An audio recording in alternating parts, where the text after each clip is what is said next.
ഈ ലോകത്തിൽ ആരാണ് ഏറ്റവും വലിയ ഭാഗ്യശാലി?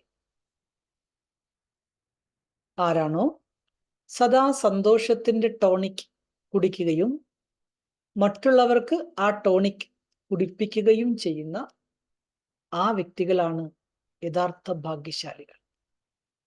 ഓരോ നിമിഷവും സന്തോഷം അനുഭവിക്കുക, മറ്റുള്ളവർക്കും സന്തോഷം കൊടുത്തുകൊണ്ടിരിക്കുക.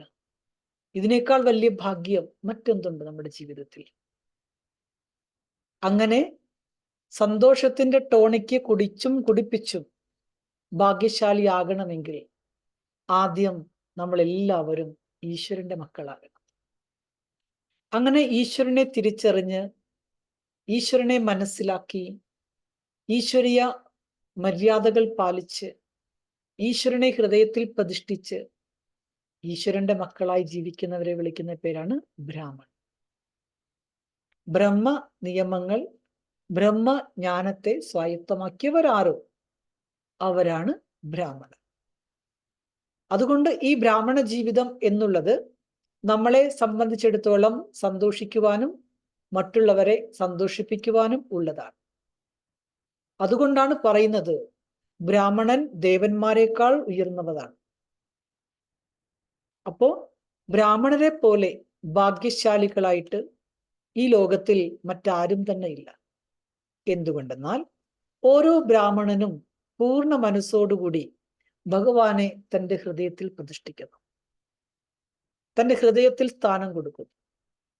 അങ്ങനെ ആരാണോ തൻ്റെ ഹൃദയം ഭഗവാന് കൊടുക്കുന്നത് ആ ബ്രാഹ്മണനും ഭഗവാന്റെ ഹൃദയ സിംഹാസനം സ്വന്തമാക്കപ്പെടും. അപ്പൊ ബ്രാഹ്മണൻ ഇരിക്കുന്നത് എവിടെയാണ്? ഭഗവാന്റെ ഹൃദയത്തിലാണ്.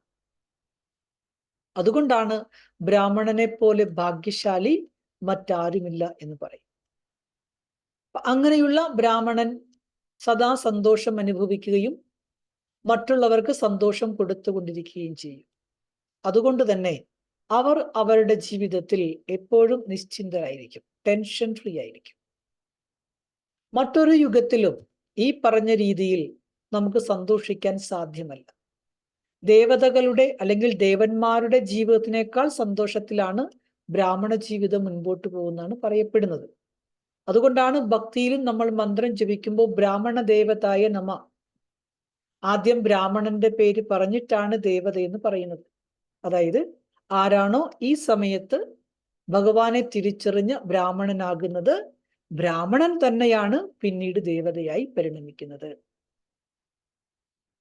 അതുകൊണ്ട് നമ്മൾ ഭക്തിയിൽ പറയാറുണ്ട്, മനുഷ്യജന്മം ഒന്നേയുള്ളൂ, അത് പാഴാക്കരുത്. ആ മനുഷ്യജന്മം ഏതാ? അപ്പൊ ബാക്കിയുള്ളതൊക്കെ നമ്മുടെ ജീവിതം പുഴുവായിട്ടും കൃമിയായിട്ടും കീടമായിട്ടും നരിയായിട്ടും പുലിയായിട്ടും വരുന്നാണോ? ഒരിക്കലും അല്ല. ഈശ്വരനെ മനസ്സിലാക്കി ഈശ്വരൻ്റെതായി ഒരു സത്യമായ ബ്രാഹ്മണനായി ജീവിക്കാനുള്ള ജന്മം, അത് കൽപ്പത്തിൽ ഒരു ജന്മം മാത്രം, ഒരു പ്രാവശ്യം മാത്രം. അനേക ജന്മങ്ങൾക്കൊടുവിൽ നമ്മൾ അവസാനം ഈശ്വരനെ തിരിച്ചറിഞ്ഞ് ഈശ്വരൻ്റെതായി ജീവിക്കുന്ന ആ ജീവിതമാണ് യഥാർത്ഥ ബ്രാഹ്മണ ജീവിതം. അതാണ് യഥാർത്ഥമായ സന്തോഷകരമായ ജീവിതം. അതാണ് നിശ്ചിന്ത ജീവിതം. അതാണ് നമ്മുടെ ഏറ്റവും വലിയ ഭാഗ്യം.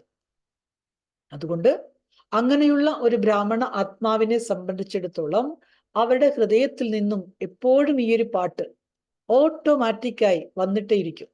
അതെന്താണ്? എന്നെപ്പോലെ ഭാഗ്യശാലി ലോകത്ത് മറ്റാരും തന്നെയില്ല. ഞാനാണ് ഭാഗ്യശാലി, ഞാനാണ് ഭാഗ്യശാലി. ഈ പാട്ട് നിരന്തരം പാടിപ്പാടി ആ ഭാഗ്യത്തിന്റെ മഹത്വം മനസ്സിലാക്കി, ആ ഭാഗ്യത്തിന്റെ ആധാരം എന്താ? സന്തോഷം അനുഭവിക്കുക, മറ്റുള്ളവർക്ക് സന്തോഷം കൊടുക്കുക.